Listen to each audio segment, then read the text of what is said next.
Zilmax Studio. Al-mautu babun wa kullu nasi dakhilu, kullu nafsi sahiqa, kullu nafsi sahiqa. Tulimauti al-mautu mahun wa kullu nasi sharibuhu, kullu nafsi sahiqa,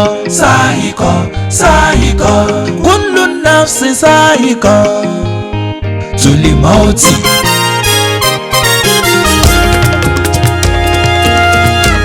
Chai Ṣọlá Bísí ti dára lẹ́nu, Àdùkẹ́ ti dára lẹ́nu, èrè lọ́mọ Ṣerúkàyà ti dára lẹ́nu, Àdùkẹ́ ti dára lẹ́nu.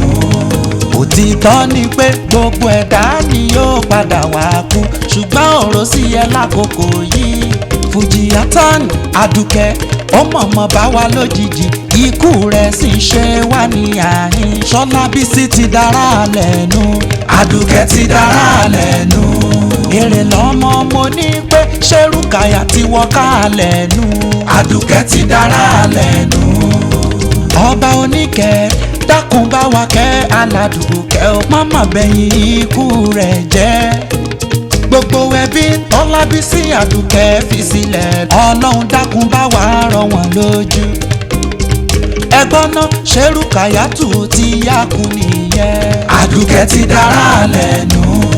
Ṣọlá Bísí ìrìn àjò yìí mọ̀mọ́ sí yá ọ púpọ̀ jù o, Àdùkẹ́ ti dára lẹ́nu. Ọlọ́run dákun láwùjọ gbogbo àwa múlùdùn, Ọlọ́run má ṣe é ní tẹ̀lé o. Nínú ẹbí àti gbogbo ọ̀rẹ́ Rúkàyàtù má ṣe kú ẹ ní àkúfà o. Allahu yarhamuha, Allahu yukrimuha, Allahu yab'asuha fi ahsani suwari.